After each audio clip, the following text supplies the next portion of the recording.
Thank you. Thank you, ASU. Thank you very much. Thank you very much. Thank you so much. Thank you, please. Thank you very much. Well, thank you. Thank you, President Crow, for that extremely generous introduction, for your inspired leadership as well here at ASU. I want to thank the entire ASU community for the honor of attaching my name to a scholarship program that will help open the doors of higher education to students from every background. What a wonderful gift. Thank you.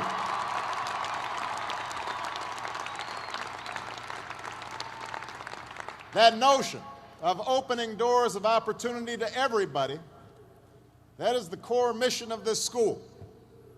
It's the core mission of my presidency. And I hope this program will serve as a model for universities across this country. So thank you so much.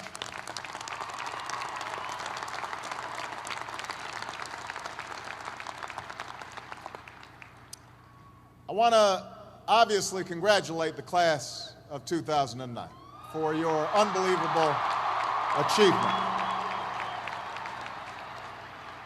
I want to thank the parents, the uncles, the grandpas, the grandmas, cousins, Calabash cousins, everybody who was involved in helping these extraordinary young people arrive at this moment. I also want to apologize to the entire state of Arizona for stealing away your wonderful former governor, Janet Napolitano.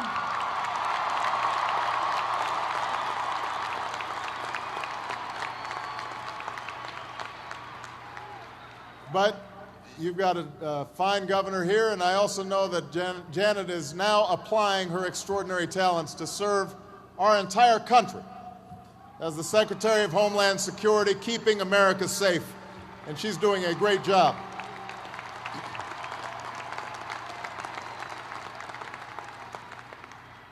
Now, before I begin, I'd just like to clear the air about that little controversy everybody was talking about a few weeks back. I have to tell you, I really thought this was much ado about nothing. But I do think we all learned an important lesson. I learned never again to pick another team over the Sun Devils in my NCAA brackets. It won't happen again. President Crow and the Board of Regents will soon learn about being audited by the IRS.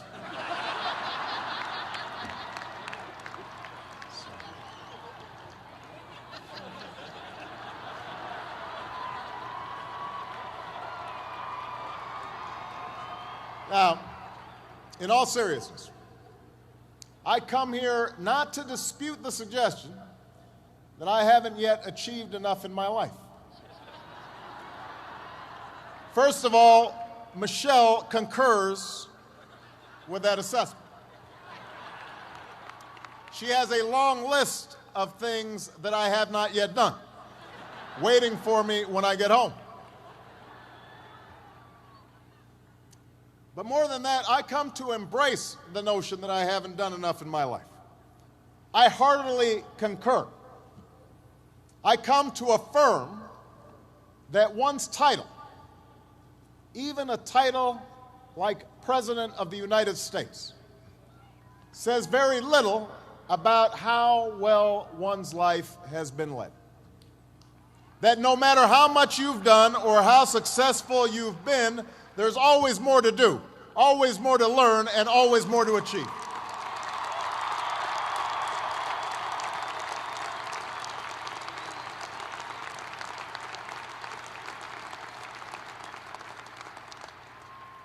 And I want to say to you today, graduates, class of 2009, that despite having achieved a remarkable milestone in your life,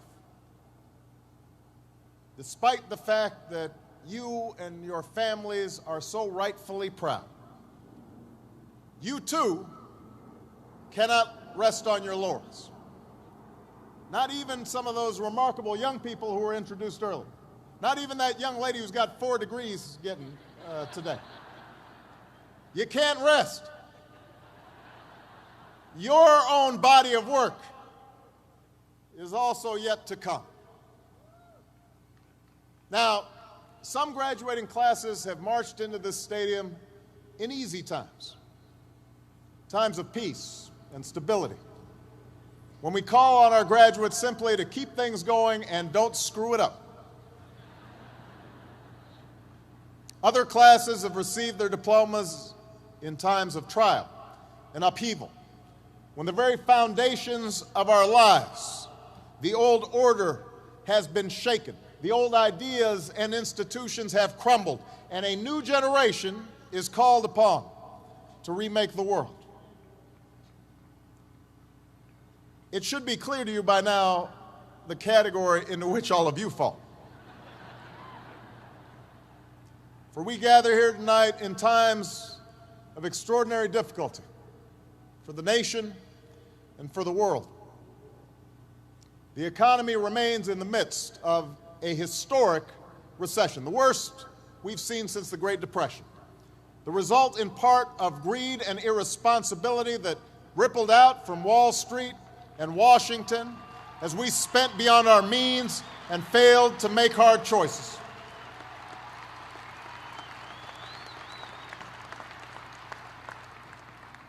We're engaged in 2 wars and a struggle against terrorism. The threats of climate change, nuclear proliferation, and pandemic defy national boundaries and easy solutions. For many of you, these challenges are also felt in more personal terms. Perhaps you're still looking for a job, or struggling to figure out what career path makes sense in this disrupted economy. Maybe you've got student loans. No, you definitely have student loans. Or credit card debts. And you're wondering how you'll ever pay them off. Maybe you've got a family to raise. And you're wondering how you'll ensure that your children have the same opportunities you've had to get an education and pursue their dreams. Now, in the face of these challenges, it may be tempting to fall back on the formulas for success that have been peddled so frequently in recent years. It goes something like this. You're taught to chase after all the usual brass rings. You try to be on this who's who's list or that top 100 list. You chase after the big money and you figure out how big your corner office is. You worry about whether you have a fancy enough title or a fancy enough car. That's the message that's sent each and every day, or has been in our culture for far too long, that through material possessions, through a ruthless competition pursued only on your own behalf, that's how you will measure success. Now, you can take that road, and it may work for some. But at this critical juncture in our nation's history, at this difficult time, let me suggest that such an approach won't get you where you want to go. It displays a poverty of ambition. That in fact, the elevation of appearance over substance, of celebrity over character, of short-term gains over lasting achievement, is precisely what your generation needs to help end. Now,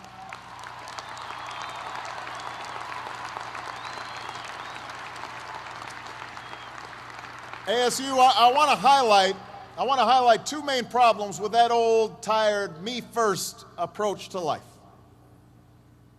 First of all, it distracts you from what's truly important. And it may lead you to compromise your values and your principles and your commitments. Think about it. It's in chasing titles and status, in worrying about the next election, rather than the national interest and the interests of those who you're supposed to represent, that politicians so often lose their ways in Washington. They spend time thinking about polls, but not about principle. It was in pursuit of gaudy short-term profits and the bonuses that came with them that so many folks lost their way on Wall Street, engaging in extraordinary risks with other people's money. In contrast, the leaders we revere, the businesses and institutions that last, they are not generally the result of a narrow pursuit of popularity or personal advancement, but of devotion to some bigger purpose, the preservation of the Union, or the determination to lift a country out of a depression, the creation of a quality product, a commitment to your customers, your workers, your shareholders, and your community, a commitment to make sure that an institution like ASU is inclusive and diverse and giving opportunity to all. That's the hallmark of real success.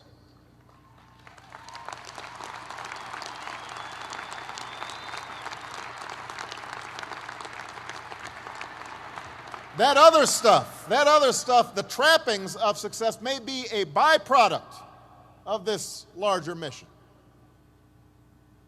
But it can't be the central thing. Just ask Bernie Madoff.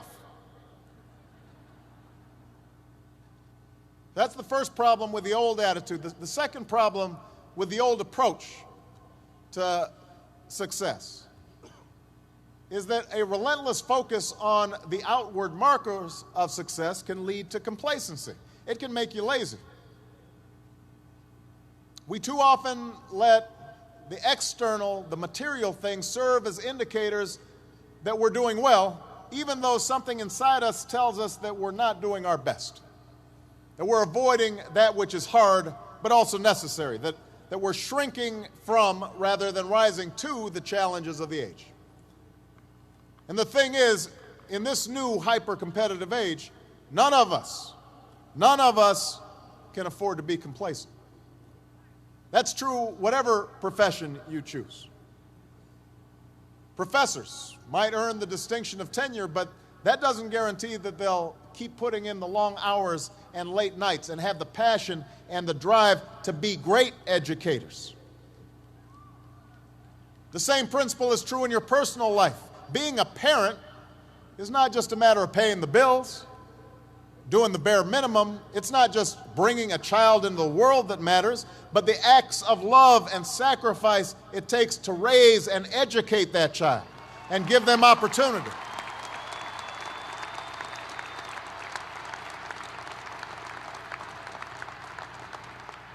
It can happen to presidents as well. If you think about it, Abraham Lincoln and Millard Fillmore had the very same title. They're both presidents of the United States. But their tenure in office and their legacy could not be more different. And this is not just true for individuals, it's also true for this nation. In recent years, in many ways, we've become enamored with our own past success, lulled into complacency by the glitter of our own achievements.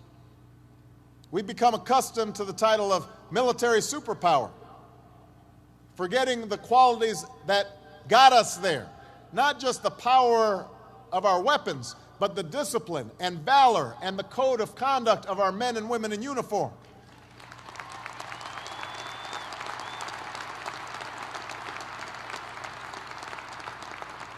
The Marshall Plan and the Peace Corps and all those initiatives that show our commitment to working with other nations to pursue the ideals of opportunity and equality and freedom that have made us who we are.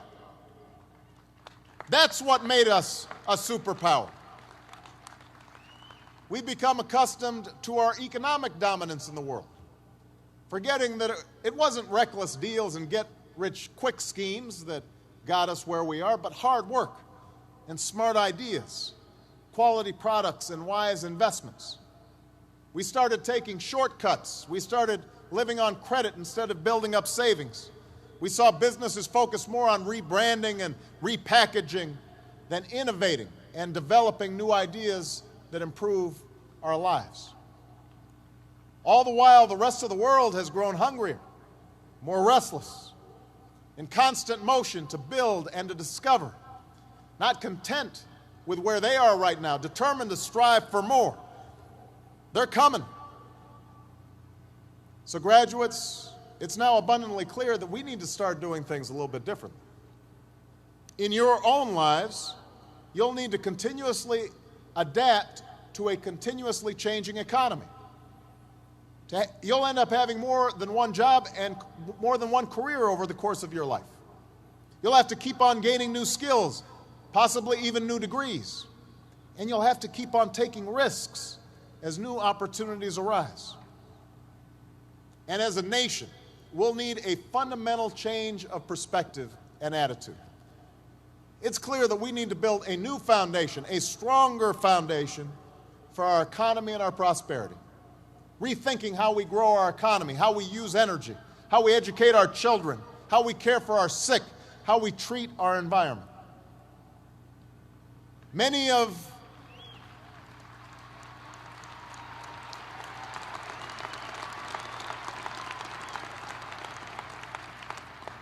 our current challenges are unprecedented.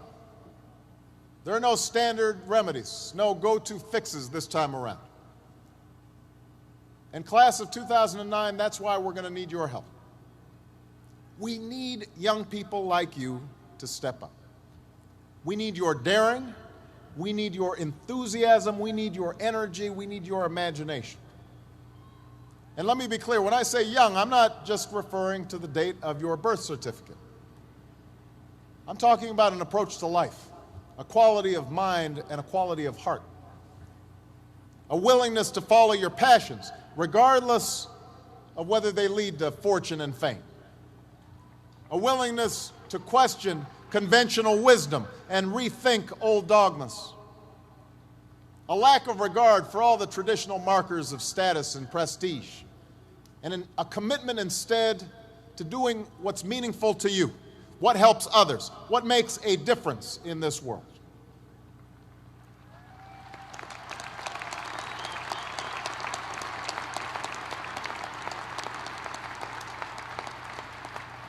That's the spirit that led a band of patriots, not much older than most of you, to take on an empire, to start this experiment in democracy we call America. It's what drove young pioneers west to Arizona and beyond. It's what drove young women to reach for the ballot, what inspired a 30-year-old escaped slave to run an underground railroad to freedom, what inspired a young man named Cesar to go out and help farm workers, what inspired a 26-year-old preacher to lead a bus boycott for justice. It's what led firefighters and police officers in the prime of their lives up the stairs of those burning towers, and young people across this country to drop what they were doing and come to the aid of a flooded New Orleans.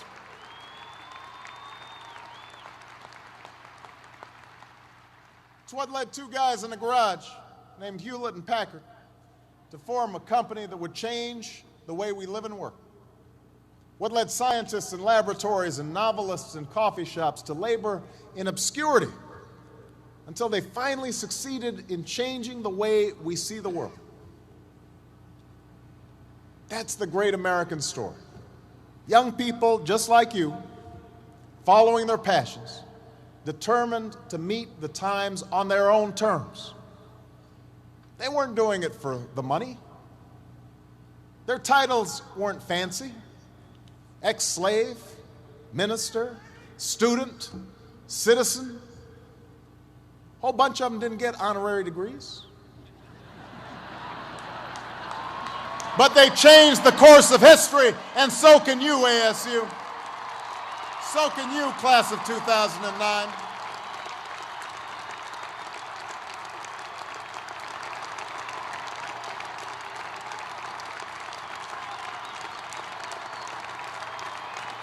So can you. With a degree from this outstanding institution, you have everything you need to get started. You've got no excuses. You have no excuses not to change the world.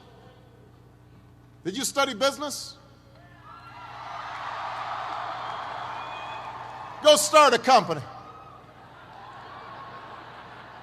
Or why not help a struggling non-for-profit find better, more effective ways to serve folks in need?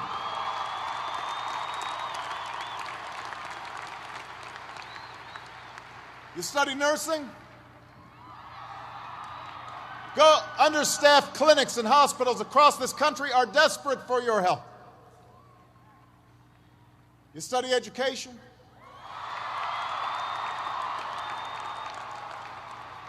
Teach in a high-need school where the kids really need you. Give a chance to kids who can't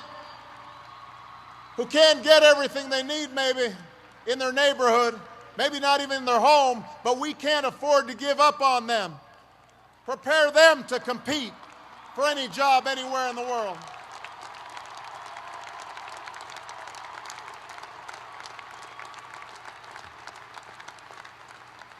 You study engineering? Help us lead a green revolution, developing new sources of clean energy that will power our economy and preserve our planet. But you can also make your mark in smaller, more individual ways. That's what so many of you have already done during your time here at ASU. Tutoring children, registering voters, doing your own small part to fight hunger and homelessness, AIDS, and cancer. One student said it best when she spoke about her senior engineering project building medical devices for people with disabilities in a village in Africa. Her professor showed a video of the folks they'd been helping, and she said, when we saw the people on the videos, we began to feel a connection to them. It made us want to be successful for them. Think about that. It made us want to be successful for them. That's a great motto for all of us. Find somebody to be successful for. Raise their hopes. Rise to their needs. As you think about your life after graduation, as you look into the mirror tonight after the partying's done,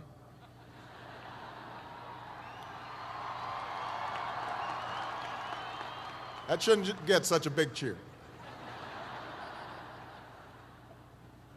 You may look in the mirror tonight and you may see somebody who's not really sure what to do with their lives. That's what you may see, but a troubled child might look at you and see a mentor. A homebound senior citizen might see a lifeline. The folks at your local homeless shelter might see a friend. None of them care how much money is in your bank account or whether you're important at work or whether you're famous around town. They just know that you're somebody who cares, somebody who makes a difference in their lives. So class of 2009, that's what building a body of work is all about. It's about the daily labor, the many individual acts, the choices large and small that add up over time, over a lifetime, to a lasting legacy. That's what you want on your tombstone. It's about not being satisfied with the latest achievement, the latest gold star, because the one thing I know about a body of work is that it's never finished. It's cumulative. It deepens and expands with each day that you give your best, each day that you give back and contribute to the life of your community and your nation.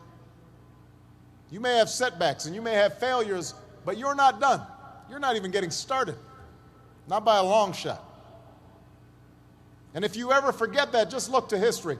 Thomas Paine was a failed corset maker, a failed teacher, and a failed tax collector before he made his mark on history with a little book called Common Sense that helped ignite a revolution.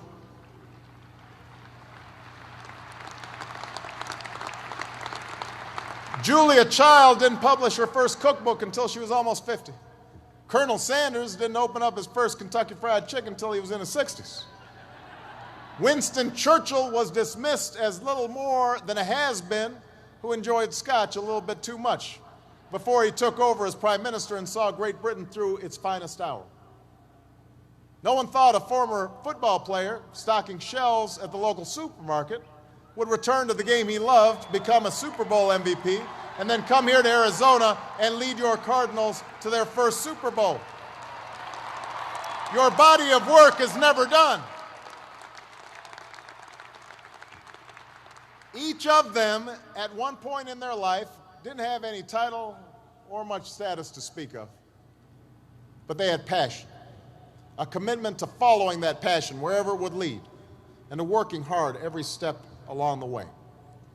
And that's not just how you'll ensure that your own life is well lived. It's how you'll make a difference in the life of our nation. I talked earlier about the selfishness and irresponsibility on Wall Street and Washington that rippled out and led to so many of the problems that we face today. I talked about the focus on outward markers of success that can help lead us astray. But here's the thing, class of 2009, it works the other way too. Acts of sacrifice and decency without regard to what's in it for you. That also creates ripple effects. Ones that lift up families and communities, that spread opportunity and boost our economy, that reach folks in the forgotten corners of the world, who in committed young people like you see the true face of America, our strength, our goodness, our diversity, our enduring power, our ideals. I know starting your careers in troubled times is a challenge, but it is also a privilege, because it's moments like these that force us to try harder and dig deeper and to discover gifts we never knew we had, to find the greatness that lies within each of us. So don't ever shy away from that endeavor. Don't stop adding to your body of work. I can promise that you will be the better for that continued effort, as will this nation that we all love. Congratulations, class of 2009, on your graduation. God bless you, and God bless the United States of America.